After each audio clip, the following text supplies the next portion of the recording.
Overview. What is statistics? Does listening to music while studying help or hinder learning? If an athlete fails a drug test, how sure can we be that she took a banned substance? Does having a pet help people live longer?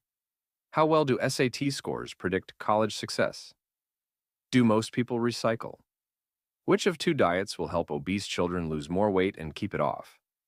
Can a new drug help people quit smoking? How strong is the evidence for global warming? These are just a few of the questions that statistics can help answer. But what is statistics, and why should you study it? Statistics is the science of learning from data. Data are usually numbers, but they are not just numbers. Data are numbers with a context. The number 10.5, for example, carries no information by itself. But if we hear that a family friend's new baby weighed 10.5 pounds at birth, we congratulate her on the healthy size of the child. The context engages our knowledge about the world and allows us to make judgments. We know that a baby weighing 10.5 pounds is quite large, and that a human baby is unlikely to weigh 10.5 ounces or 10.5 kilograms. The context makes the number meaningful. In your lifetime, you will be bombarded with data and statistical information. Poll results, television ratings, music sales, gas prices, unemployment rates, medical study outcomes, and standardized test scores are discussed daily in the media. Using data effectively is a large and growing part of most professions. A solid understanding of statistics will enable you to make sound, data-based predictions, decisions, and conclusions in your career and everyday life. Data beat personal experiences. It is tempting to base conclusions on your own experiences or the experiences of those you know, but our experiences may not be typical. In fact, the incidents that stick in our memory are often the unusual ones. Do cell phones cause brain cancer? Italian businessman Innocente Marcolini developed a brain tumor at age 60. He also talked on a cellular phone up to 6 hours per day for 12 years as part of his job. Mr. Marcolini's physicians suggested that the brain tumor may have been caused by cell phone use. So Mr. Marcolini decided to file suit in the Italian court system. A court ruled in his favor in October 2012. Several statistical studies have investigated the link between cell phone use and brain cancer. One of the largest was conducted by the Danish Cancer Society. Over 350,000 residents of Denmark were included in the study. Researchers compared the brain cancer rate for the cell phone users with the rate in the general population. The result: no statistical difference in brain cancer rates. In fact, most studies have produced similar conclusions. In spite of the evidence, many people, like Mr. Marcolini, are still convinced that cell phones can cause brain cancer. In the public's mind, the compelling story wins every time. A statistically literate person knows better. Data are more reliable than personal experiences because they systematically describe an overall picture rather than focus on a few incidents. Where the data come from matters. Are you kidding me? The famous advice columnist Ann Landers once asked her readers, "If you had it to do over again, would you have children?" A few weeks later, her column was headlined, "70% of parents say kids not worth it." Indeed, 70% of the nearly 10,000 parents who wrote in said they would not have children if they could make the choice again. Do you believe that 70% of all parents regret having children? You shouldn't. The people who took the trouble to write to Ann Landers are not representative of all parents. Their letters showed that many of them were angry with their children. All we know from these data is that there are some unhappy parents out there. A statistically designed poll, unlike Ann Landers' appeal, targets specific people chosen in a way that gives all parents the same chance to be asked.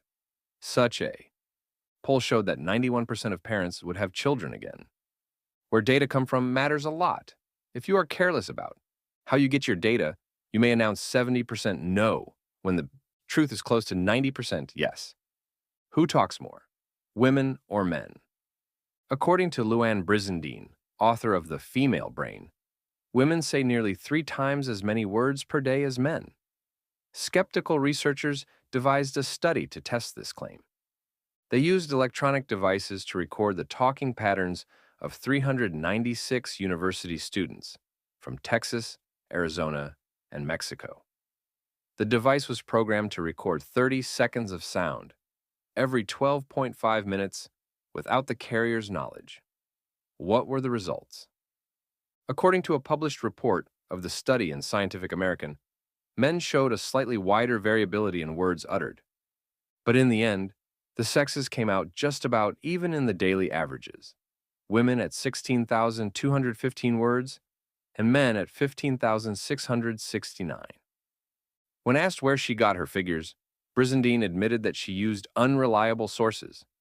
The most important information about any statistical study is how the data were produced.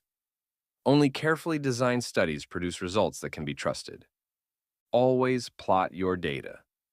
Yogi Berra, a famous New York Yankees baseball player known for his unusual quotes, had this to say: "You can observe a lot just by watching." That's a motto for learning from data. A carefully chosen graph helps us describe patterns in data and identify important departures from those patterns. Do people live longer in wealthier countries? The Gapminder website, www.gapminder.org, provides loads of data on the health and well-being of the world's inhabitants. The graph below displays some data from Gapminder.